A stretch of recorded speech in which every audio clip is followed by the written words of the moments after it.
नमस्कार, news state में आपका स्वागत है। मैं हूं आपके साथ लोकेंद्र त्यागी। आपके मुद्दे में आज बात करेंगे राहुल गांधी की भारत जोड़ो यात्रा की। दरअसल एमपी में राहुल गांधी की यात्रा से पहले मध्य प्रदेश में सियासी हलचल बढ़ गई है। एक तरफ जहां कांग्रेस आंतरिक विवादों में घिरती जा रही है, वहीं दूसरी तरफ यात्रा को लेकर बीजेपी भी अलर्ट हो गई है। अब बीजेपी भी इसके काउंटर में जनजातीय गौरव यात्रा निकालने की तैयारी में है। ऐसे में आज चर्चा इसी मसले पर कि राहुल की यात्रा एमपी में एंट्री से पहले ही विवादों के साए में अगर आई है तो इसका क्या कोई फर्क पड़ेगा। राहुल की यात्रा एमपी के वोटर्स को रिझाने और कांग्रेस की गुटबाजी पर नकेल कसने में क्या कामयाब रहेगी। राहुल की यात्रा को लेकर बीजेपी भी अपने वोटों के गुणा भाग में क्या जुट गई है। इन्हीं तमाम सवालों पर आज होगी चर्चा। कुछ खास मेहमान हमारे साथ जुड़ेंगे, लेकिन उससे पहले आज की रिपोर्ट आप देखिए।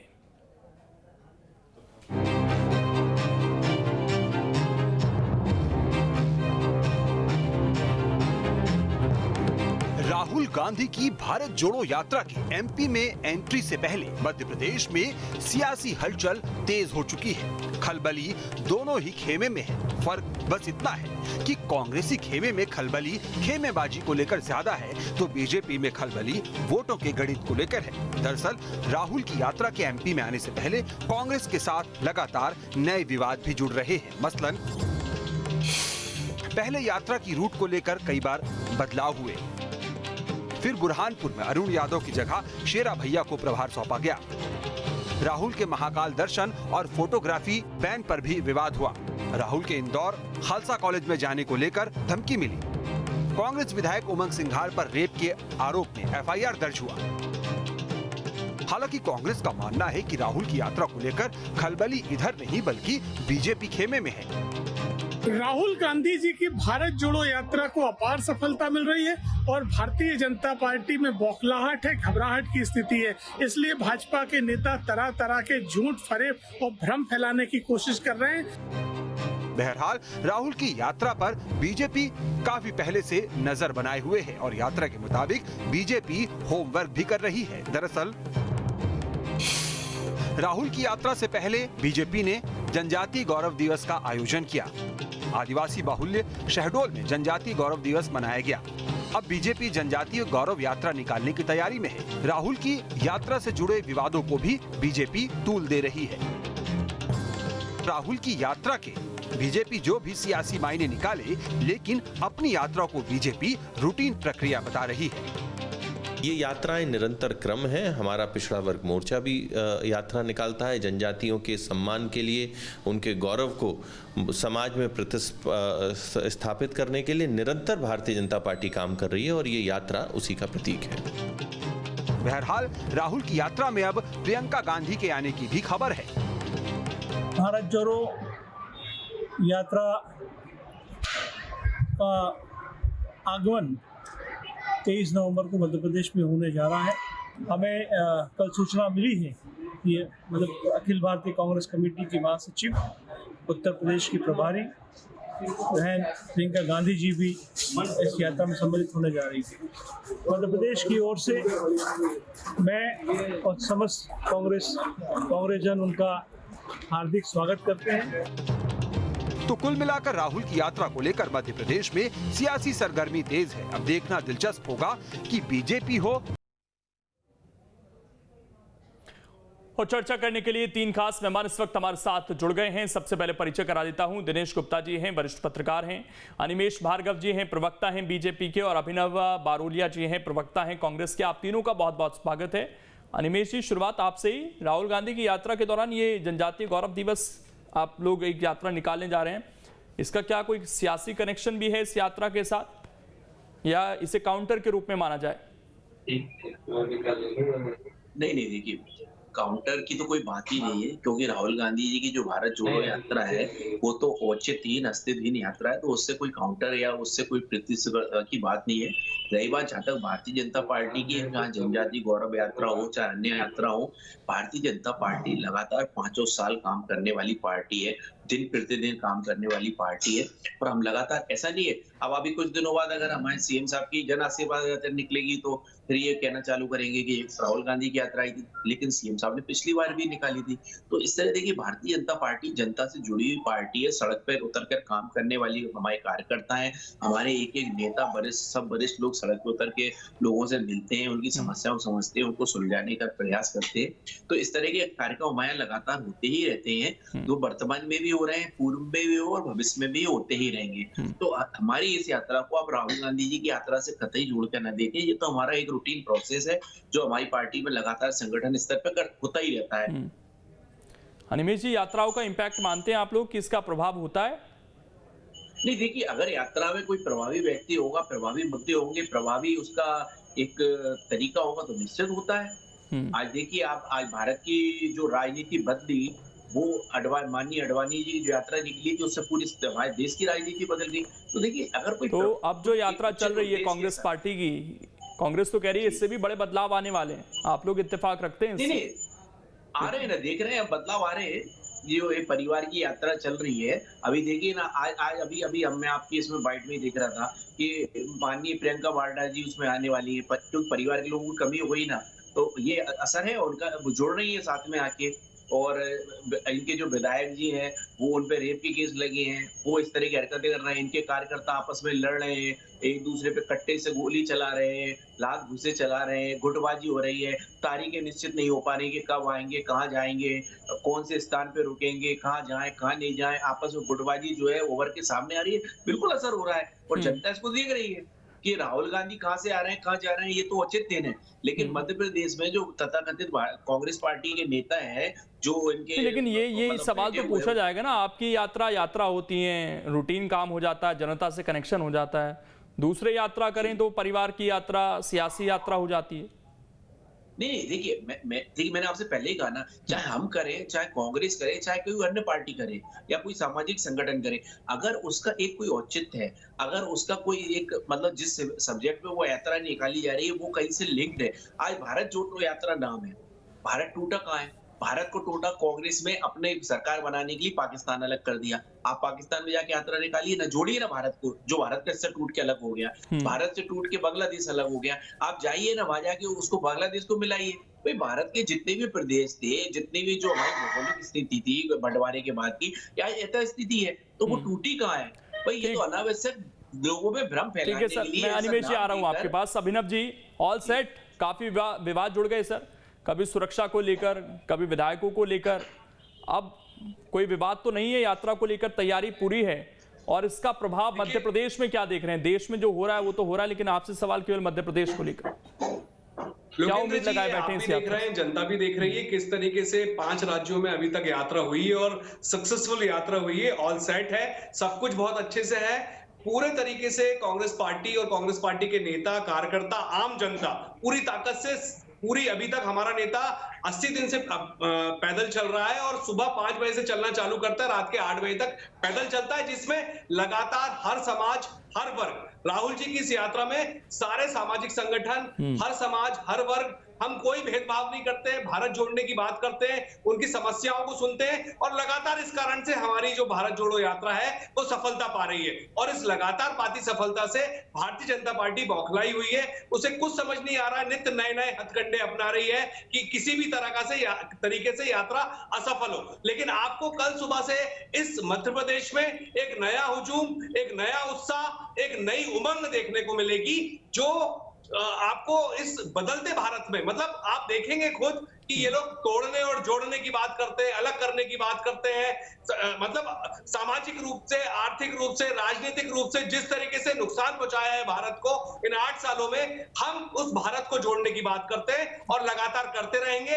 ये लोग कितनी भी बातें करें तोड़ने की, कितनी भी उंगलियां लगाएं, कितने भी आरोप लगाएं, हम उससे डरने वाले नहीं है। लेकिन आपके संगठन के बारे में मध्य प्रदेश के अभिनव जी ये कहा जा रहा है, खुद कमलनाथ कई मंचों पर शिकायत करते हैं अपने कार्यकर्ताओं से कि बीजेपी से सीखने की जरूरत है। अब आप कह रहे हैं राहुल गांधी हमारे 20 किलोमीटर का सफर तय कर देते हैं, यहाँ के कार्यकर्ता जो थोड़े चार्ज नहीं है वो चार्ज हो पाएंगे? जिम वगैरह कर रहे थे पिछले कुछ दिनों से, तस्वीरें हम लगातार देख रहे थे। तैयारी हो गई है? 20 किलोमीटर चलने के लिए तैयार है या केवल फोटोग्राफी होगी, वहां फोटो खिंचवा कर वापस आ जाएंगे तमाम नेता? और दूसरा सवाल जो वो पूछ रहे हैं, जो पहले दिन से ही शुरू हुआ था जब राष्ट्रीय नेतृत्व से भी कोई नेता छोड़कर गए थे, कि क्या कांग्रेस जोड़ पाएगी? क्योंकि इसी मध्य प्रदेश में कांग्रेस टूटी तो आपके हाथ से सरकार चली गई, क्या अब एकजुट है कांग्रेस? आपने देखा होगा लोकेंद्र जी, पूरी ताकत के साथ कमलनाथ जी, दिग्विजय सिंह जी, सुरेश पचौरी जी, अरुण यादव जी, अजय सिंह राहुल भैया जी, गोविंद सिंह जी, सारे तमाम दिग्गज नेता यात्रा के 4 दिन पहले राहुल गांधी जी से मिले थे और पूरे उत्साह के साथ मिले थे। आज भी प्रेस कॉन्फ्रेंस हुई बुरहानपुर में, आपने खुद सुना होगा, कमलनाथ जी ने खुद आह्वान किया है कि पूरी ताकत से वो हर रोज यात्रा में रहेंगे और कांग्रेस के तमाम नेता यात्रा में रहेंगे। और इसमें कल आपको युवक कांग्रेस, एनएसयूआई, महिला कांग्रेस और उसके साथ साथ आदिवासी समाज हो, युवा बेरोजगार हो, तमाम महिला संगठन हो, पूरी ताकत से इसमें जुड़ रहे हैं। और आपको ये देखने को मिलेगा कि इस यात्रा को जैसे जैसे ये मध्य प्रदेश में बढ़ती जाएगी, भारतीय जनता पार्टी में बौखलाहट और बढ़ती जाएगी। वैसे भी वो संगठन में भी फेल है, भाजपा वो विफल हो चुकी है, सत्ता तो उनसे संभल नहीं रही है, बिल्कुल कुछ भी समझ में नहीं आ रहा। तो ये बौखलाहट, मैं लौट रहा हूं सर, अनिमेष जी ने उंगली भी उठाई थी, मैं उनसे जवाब भी ले लूंगा, लेकिन उससे पहले दिनेश गुप्ता जी से एक रिएक्शन ले लेता हूं, उसके बाद मैं लौटता हूं आप दोनों के पास। दिनेश गुप्ता जी, एक तरफ तो अब यात्रा की एंट्री हो रही है, तभी खबर ये आ जाती है कि बीजेपी की भी यात्रा निकलने जा रही है। हालांकि बीजेपी कह रही है कि हमारे तो रूटीन है, हमारी तो यात्राएं होती रहती हैं, लेकिन क्या राहुल गांधी की यात्रा से कोई कनेक्शन आपको दिखता है इस जनजातीय गौरव दिवस यात्रा का भी? और सबसे बड़ी बात ये कि आदिवासियों पर सबसे ज्यादा फोकस बीजेपी का इस वक्त दिख रहा है, ये वही वर्ग है जो 2018 में साथ नहीं आया था। बिल्कुल, देखिए लोकेंद्र जी, आदिवासी तो पिछले 1 साल से लगातार फोकस में है और कांग्रेस के जो नतीजे 2018 में मिले थे, ये फोकस उसी के कारण है। आप देखिए ना कि राहुल गांधी ने गुजरात में भी कल आदिवासियों पर फोकस किया। वो गुजरात में ही ये बात नहीं कर रहे थे अकेले, उनको तो मध्य प्रदेश में भी आना है और मध्य प्रदेश में आदिवासी जो है 20% से ज्यादा है, हर 5वां व्यक्ति आदिवासी है। ऐसे में कांग्रेस पार्टी हो या भारतीय जनता पार्टी, वो उसको इग्नोर नहीं कर सकती, खासकर तब जब भारतीय जनता पार्टी को पिछले चुनाव में कुछ आदिवासी सीटों के नुकसान से सत्ता चली गई होगी। देखिए, जो 2018 का सबक है वो भारतीय जनता पार्टी के लिए एक बड़ा सबक है और लगातार हम 2020 में जो मार्च 20 में सत्ता परिवर्तन हुआ उसके बाद से देख रहे हैं कि जो जो कमजोरियां रह गई थी भारतीय जनता पार्टी, जिनके कारण हार गई, वो लगातार उनको दुरुस्त करने की कोशिश कर रही है। आप मंदसौर का जो गोलीकांड था, मंदसौर में जो किसानों का जो घटनाक्रम था, वो निश्चित तौर पर ऐसा था जिसने कांग्रेस को एक ट्रिगर दिया था। और अभी भी आप देखिए कि मालवा निमाड़ के उस इलाके में खाद की एक बड़ा एक मुद्दा जनरेट होता जा रहा है। लोग जो है गेहूं, वहां फसल की बुआई हो चुकी है लेकिन खाद नहीं मिल पा रही है। तो वो मुद्दा इस पूरी यात्रा में, देखिए एक बार फिर से ऐसा ना हो कि आदिवासी और किसान दोनों मुद्दे एक साथ कांग्रेस पार्टी अपने हाथों में ले ले और जो है पूरी तरह से राजनीति एक नए सिरे से 2018 के रास्ते पे ले जाए, जो भारतीय जनता पार्टी के लिए निश्चित तौर पर एक बड़ी चुनौती होगी। क्योंकि जो एंटी इनकम्बेंसी थी 2018 की, उसके कुछ कारण अभी भी मौजूद है। पार्टी लगातार कोशिश कर रही है, वो जिस तरह से अनुसूचित जाति पर जाती है, कभी वोट पर फोकस करती है, कभी आदिवासी पर जाती है, कभी ओबीसी पर जाती है, तो एक जगह कहीं ना कहीं उसका फोकस नहीं है। और राहुल जिस तरह से फोकस है, राहुल गांधी जिस तरह से फोकस है कि वो आदिवासियों की बात उस इलाके में करेंगे, तो निश्चित तौर पर भारतीय जनता पार्टी को अपनी रणनीति को और मजबूत बनाना होगा। अनिमेष जी, सवाल यह है कि पिछली बार 2018 में जब प्रचार कर रहे थे राहुल गांधी, तो उस वक्त कांग्रेस पार्टी में एक बदलाव देखने को मिला था और यह कहा गया राजनीतिक पंडितों की तरफ से कि यहां से एक नई पहचान, सॉफ्ट हिंदुत्व की पहचान कांग्रेस ने देने की कोशिश की है। उसमें टेम्पल रन का जिक्र हुआ जब राहुल गांधी तमाम मंदिरों में गए। इस बार भी वो जा रहे हैं, आदिवासियों के बीच भी जा रहे हैं, ये भी खबर सामने आ रही है।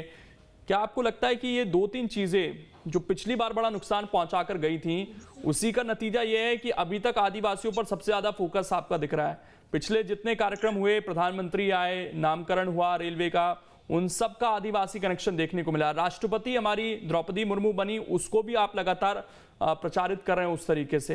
क्या उस 2018 का डर अभी भी है जहन में, और जब अभी भी कांग्रेस पार्टी कह रही है कार्यक्रमों में कुछ बदलाव करते हुए कि हो सकता है कि टंट्या भील की स्थली पर भी चले जाएं राहुल गांधी, तो वहां से आपको लगता है कि एक बड़ी मुश्किल खड़ी कर सकते हैं आप लोगों के लिए?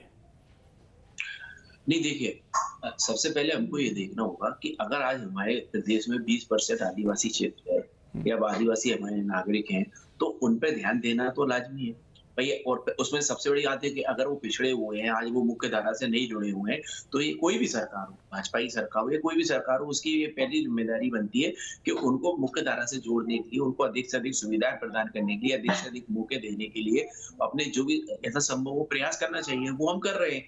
इसके अलावा जैसे कि हमारे पत्रकार साथी ने कहा कि हम ऐसा नहीं सिर्फ आदिवासी, हम ओबीसी और जहां भी हमको लग रहा है कि जहाँ पे अधिक फोकस की जरूरत है, वहां पे हम कर रहे हैं। और सरकार का काम ही यही होता है कि भाई जहाँ भी उसको लगता है कि कोई अगर हमारा प्रदेश का एक भी नागरिक अगर किसी कारण से, चाहे वो भौगोलिक स्थिति की वजह से हो, चाहे शिक्षा की वजह से हो, चाहे राजनीतिक कारण, किसी भी कारण से अगर वो पिछड़ रहा है, तो उसको उसका हाथ थाम के उसको मुख्य धारा से जोड़े और उसका विकास करें। तो उसको हमको उस तरह से देखना लेकिन फिर वही सवाल होता है ना कि अब तो लंबे समय से आप लोगों की सरकार है राज्य में, केंद्र में लंबे समय से आप लोगों की सरकार है, अभी भी ये पिछड़ा शब्द कहना आदिवासियों के लिए कब तक चलता रहेगा सर?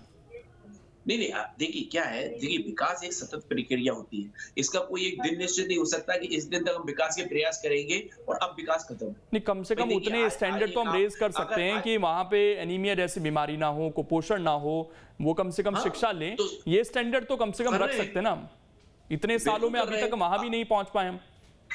नहीं, देखिए जब तक संभव, देखिए आज आपको इसको इस तरह से देखना पड़ेगा कि आज मान लीजिए भोपाल से 200 किलोमीटर दूर पे कोई एक गांव है, आज अगर सरकार, कोई भी सरकार है, चाहे कांग्रेस की चाहे अभी भी, वो उस पर फोकस करना चालू करती है, वहाँ पे स्वास्थ्य केंद्र खोलना चालू करती है, वहाँ पे स्कूल को पहुंचाने का प्रयास करती है, आंगनबाड़ी बनाती है। इन जो 2-5 साल 7 साल इसमें लगते हैं, उतने समय में कहीं ना कहीं 10-20 किलोमीटर दूर पे एक दूसरी बस्ती बनना चालू हो जाती है, तो अगला स्टेप उसको वहां जाना पड़ता है। तो ये देखिए एक लगातार सतत प्रक्रिया, फिर वहां के लिए सड़कें बनानी पड़ती है, वहां पानी पहुंचाना, क्योंकि जो 20 किलोमीटर दूरी पे एक दूसरी बस्ती बन गई, वो आगे चल के एक गाँव में परिवर्तित होती है, क्योंकि आज जहाँ 5 घर होते हैं, 10 घर होते हैं, वो 20 घर हो जाते हैं। तो लेकिन इस पे हम कभी बाद में डिटेल में चर्चा कर सकते हैं। अभी हम चूंकि राहुल गांधी की यात्रा पे बात कर रहे हैं, तो मैं आपको आप इसको 2018 से जोड़ के देख रहे थे, तो मैं ये साफ कर देना चाहता हूँ कि 2018 में कांग्रेस पार्टी को जो, हालांकि वोट तो हमसे कम मिले थे, लेकिन जो अंक गणित में कुछ सीटें ज्यादा मिल गई थी, वो सिर्फ इस कारण से मिल पाई, वो किसी आदिवासी वोट या एंटी इनकम्बेंसी वजह से नहीं मिली थी। जो कांग्रेस पार्टी ने चिल्ला के झूठ बोला था कि हम 2 लाख रुपए का कर्जा माफ करेंगे, सिर्फ लोगों को उसमें बरगलाया, और कुछ बेचारे जो हमारे सीधे मतदाता थे, वो किसी कारण बस थोड़ी सी इनके उसमें लालच में आ गए थे, इस वजह से कांग्रेस को थोड़ी सी सीट ज्यादा मिल गई थी। लेकिन आपने देखा कि जैसे ही 10-15 महीने हुए, आम जनता को भी अपनी गलती एहसास हुआ, इनके साथ जो जुड़े हुए नेता थे, विधायक थे, मंत्री थे, उनको भी एहसास हुआ, उन्होंने इनको त्यागा, जनता के बीच में आए, जनता ने बिल्कुल अपने, लेकिन अभी भी किसानों के मुद्दे पर अगर आप आए, मैं इसका जवाब भी लूंगा, लेकिन अनिमेश जी, जो स्थिति अभी है खाद को लेकर, देख ही रहे हैं आप किस तरह की रोज तस्वीरें सामने आ रही हैं। आप ये कह रहे हैं कि कमी नहीं है, लेकिन फिर भी लंबी लाइनें कई जगह पर रोजाना हम देख रहे हैं, एक संकट सा तो दिख ही रहा है। रोजाना हमारा चैनल भी वो तमाम जगह की तस्वीरें दिखा रहा है। आज मुख्यमंत्री भी गए एक जगह पर जहां पर किसानों का प्रदर्शन चल रहा था, वो भी आप ही के जो कहा जाता है कि आरएसएस का ही जो संगठन है वही उस प्रदर्शन को कर रहा था। तो किसान तो अभी भी एक बड़ा मुद्दा है प्रदेश के अंदर, और कहाँ किसान ऐसा तो नहीं दिख रहा कि आज बहुत ज्यादा खुश है, उसकी आमदनी डबल हो गई है।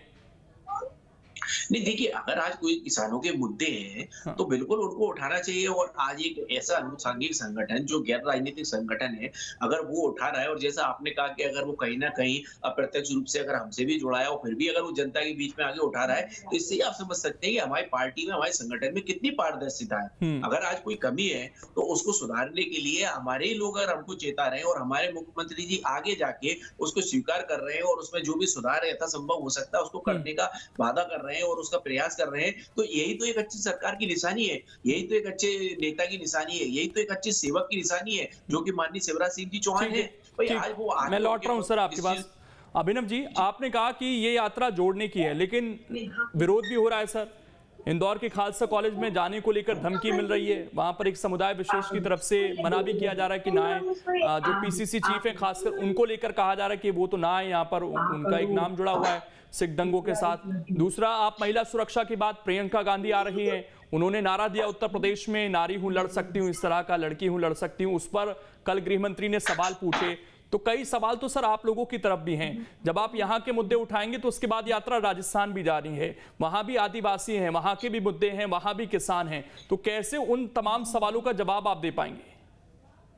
बराबर जनता के मुद्दे उठा रहे हैं, ठीक है। हम पे जिस तरीके से जो भी षड्यंत्र और जो भी हो रहा है वो जनता देख रही है, भली बात ही। लेकिन मैं आपको एक छोटी सी बात बताना चाहूंगा लोकेंद्र जी, जिस तरीके से 400 करोड़ का घोटाला हमारे नेता प्रतिपक्ष जी ने जबलपुर का लेकर उठाया था, आप सोचिए एक जिले में अगर 400 करोड़ का घोटाला हुआ है तो बाकी जिलों में क्या स्थिति होगी। ये खाद घोटाला बहुत बड़ा उठा है, 8 जिलों में पोर्टल बंद है, जहां पे अंगूठा लगा के खाद का पैसे के लिए किसान जाता है, वो परेशान है। 4 संयंत्र, मुख्य संयंत्र बंद पड़े हुए हैं। आप सोचिए खाद का संकट कितना बड़ा है, किसान रोज खाद के लिए परेशान हो रहा है, आने वाली स्थिति कितनी भयावह है, उससे भाजपा बिल्कुल भी समझ नहीं रही है। ना इनके नेता समझ रहे हैं, ना इनके मंत्री समझ रहे हैं, ना खुद मुख्यमंत्री समझ रहे हैं। सिर्फ भ्रष्टाचार करना है, भ्रष्टाचार को दबाने जवाब के लिए कैसे देंगे सर? यही तो मैंने सवाल पूछा, आप कैसे जवाब देंगे महिला सुरक्षा पर? महिला सुरक्षा की बात कैसे उठाएंगे जब आपके विधायक पर आरोप लग गए हैं? एक ऐसा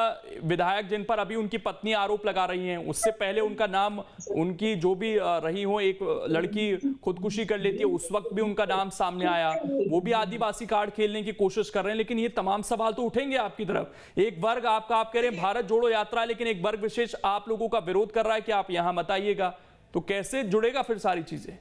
नहीं, ऐसी तो कोई जानकारी नहीं है कि वर्ग विशेष मना कर रहा है। कई खालसा के लोग, मैंने बता दिया सर आपको, इंदौर खालसा कॉलेज में धमकी की भी खबर सामने आ रही है। हाँ। लेकिन जिस तरीके से हर शहर में, हर स्टेट में राहुल गांधी जी की यात्रा को समर्थन मिल रहा है, उससे बौखलाई हुई है भारतीय जनता पार्टी। और ये हथकंडे जो अपना रही है ना, जो मीडिया में आ रहा है कि किसी एक संगठन ने विरोध किया है, तो इसमें धर्म को, पूरे लोगों को नहीं जोड़ना चाहिए। इसमें जो विरोध करवा रही है सरकार, वो ठीक है, हम उसका भी सामना करने को तैयार है। हमारा नेता रोज 25 किलोमीटर चल रहा है और पूरी ताकत से भाजपा और संघ के एजेंडे से लड़ रहा है, तो हम लड़ने के लिए तैयार है। और आपको कल से एक नया उत्साह और नया उमंग वो देखने को मिलेगा। और लगातार हम हंसते हुए आम जनता के साथ अभी तक चलते आए 80 दिनों से, आगे भी इसी तरीके से निरंतर आगे बढ़ते रहे। एक सवाल उस क्षेत्र को लेकर भी, आपके जो बड़े नेता हैं अरुण यादव, उनको लेकर भी एक विवाद जुड़ा कि भाई उनको साइडलाइन किया जा रहा है। आज गृह मंत्री ने दिग्विजय सिंह के बयान को भी कोट किया और उन्होंने उमंग सिंगार से उसको जोड़ते हुए तंज कसा कि इनकी आपसी अदावत भी है जो पार्टी में खुलकर सामने आ रही है। आप कह रहे हैं कि वो बीजेपी के फंसाया हुआ केस है, लेकिन एक तरह से बीजेपी इशारा कर रही है कि आपसी अदावत है दो बड़े नेताओं की, तो कांग्रेस जुड़ेगी क्या यहाँ? कुछ भी घटा है, जो भी केस हुआ है, उसकी जानकारी तहकीकात तो पुलिस करेगी और वो पूरी जानकारी सामने आ जाएगी। जिस पे आरोप लग रहे हैं उसको या तो सजा मिलेगी या बरी हो जाएगा, जो भी होगा। लेकिन अगर आप गुटबाजी की बात करते हैं तो आप खुद देख रहे होंगे अरुण यादव जी और शेरा जी किस तरीके से साथ में हैं और कल आपको साथ में दिखेंगे। लेकिन गुटबाजी जो जहां भाजपा में चल रही है, ना इनके पास नीति बची है, ना इनका संगठन बचा है, ना इनको सत्ता चलाना। शेरा जी ज्वाइन भी कर रहे हैं क्या कांग्रेस? सर ब्रेकिंग न्यूज अगर दे दें आप।